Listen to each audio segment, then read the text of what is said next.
নমস্কার। আজকে আমরা একটা খুব পরিচিত কিন্তু হয়তো কিছুটা আড়ালে চলে যাওয়া জিনিস নিয়ে কথা বলবো, মানকচু। হ্যাঁ, মানকচু, জায়ান্ট টারো যাকে বলে। আমাদের আলোচনার ভিত্তিটা হলো মানকচু, বিস্মৃত শর্করা ও দেবী চামুণ্ডা শিরোনামের একটা লেখা। আচ্ছা, এই যে সাধারণ দেখতে একটা মূল, এটা যে একসময় ঠাকুরবাড়ির হেসেলে মিষ্টি তৈরিতে কাজে লেগেছিল, বা ধরুন দুর্গাপূজার মতো অনুষ্ঠানে দেবী হিসাবে পূজিত হয়, এটা কি আমরা খুব একটা ভাবি? না, সত্যিই ভাবি না। অথচ এর ইতিহাস কিন্তু অনেক পুরনো। মানে ধান বা গম এসব শস্য চাষ শুরু হলো আগে। শর্করার জন্য তো মানুষ কন্দাল ফসলের উপরই নির্ভর করত, তাই না? একদম। আর মানকচু সেগুলোর মধ্যে একটা ছিল। চাষ করা সহজ, বা হয়তো আপনা আপনিই জন্মাতো। ও আচ্ছা। পলিনেশিয়া বা অস্ট্রোনেশিয়া, ওই অঞ্চলের আদি কৃষিতে যে 4টে প্রধান কচুজাতীয় ফসলের কথা জানা যায়, মানকচু তার একটা।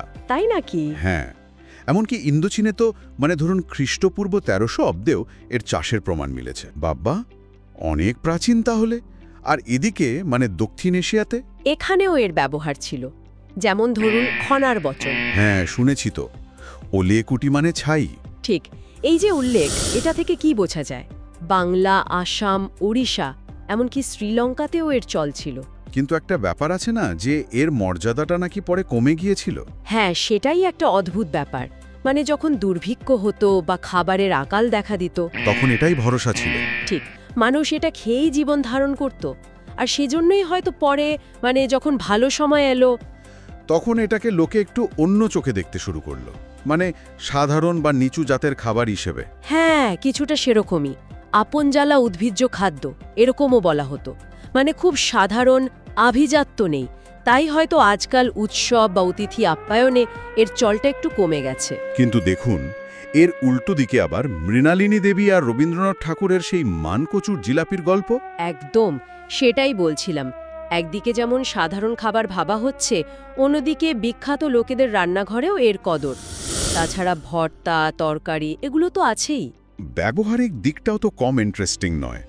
ফিলিপাইনে নাকি একে বীমা ফসল বলতো। হ্যাঁ, দুর্যোগের সময়ের জন্য ফুড সিকিউরিটি আর কি। আবার বাংলাদেশে দেখুন, এখনো অনেকে জমির আইলে মানকচু লাগান। ওটা কি ভূমি পূজার অংশ হিসেবে? হ্যাঁ, অনেকটা তাই। ফসলের ভালো ফলন বা সুরক্ষার জন্য। আর এর সাথে কিছু লোকবিশ্বাসও তো জড়িয়ে আছে, তাই না? যেমন ওই যে পূর্ণিমার জোয়ারে বুনলে ভালো হয়। হ্যাঁ, বা ধরুন যে লাগাচ্ছে তার যদি গা না চুলকায়, তাহলে খাওয়ার সময়ও নাকি গলা চুলকাবে না। বেশ মজার তো। আচ্ছা, এর ঔষধি গুণের কথাও তো শোনা যায়। অবশ্যই, অনেক আছে। ফিলিপাইনের নেগ্রিটোজ আদিবাসীরা যেমন ঋতুস্রাবের ব্যথায় এর পাতা ব্যবহার করে। তাই নাকি? আর দাঁতের ব্যথা, কোষ্ঠকাঠিন্য, ক্ষত সারানো, বা ধরুন প্রসূতিদের পথ্য হিসেবেও এর ব্যবহার আছে। বাত সারাতেও এর ব্যবহার হয়। ওহ হ্যাঁ, তাকবানোয়া বলে এক আদিবাসী গোষ্ঠী আছে, তারা ব্যবহার করে। আসাম, ঝাড়খণ্ডে সাপের কামড়ের চিকিৎসাতেও কাজে লাগানোর কথা শোনা যায়। তার খাদ্যগুণ, লোকবিশ্বাস, আবার ঔষধি ব্যবহার, অনেক কিছু। এখানে শেষ নয় কিন্তু, এর একটা গভীর ধর্মীয় তাৎপর্যও আছে। সনাতন ধর্মে, বিশেষ করে দুর্গাপূজায়।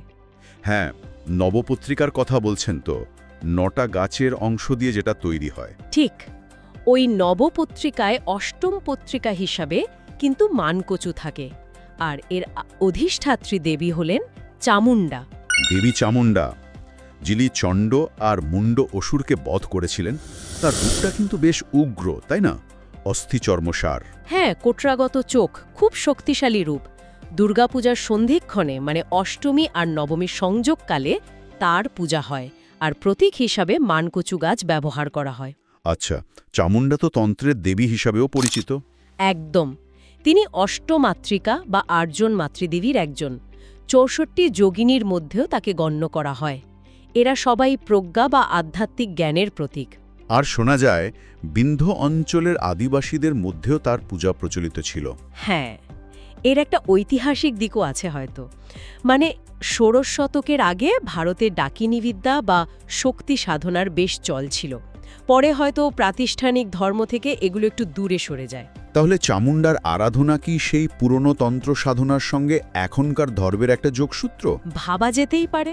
আর প্রতীকী দিকটা দেখুন, মানকচু যেমন বিপদের সময় জীবন বাঁচায়, ঠিক তেমনি দেবী চামুণ্ডা পূজিত হন জীবনের একটা খুব সংকটময় মুহূর্তে, ওই সন্ধিক্ষণে। দারুণ সংযুক্ত, তাই না?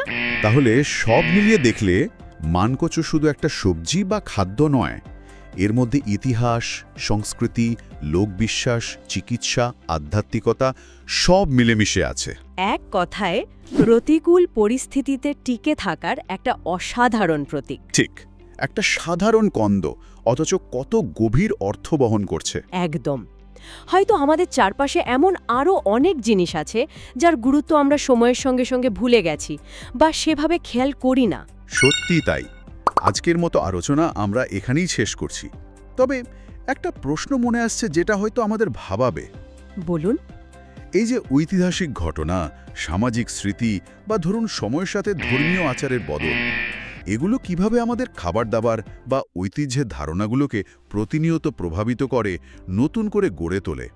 আর মানকচুর মতো এমন কত কিছুই না জানি লুকিয়ে আছে আমাদের সংস্কৃতির গভীরে, যা নতুন করে আবিষ্কারের অপেক্ষায়।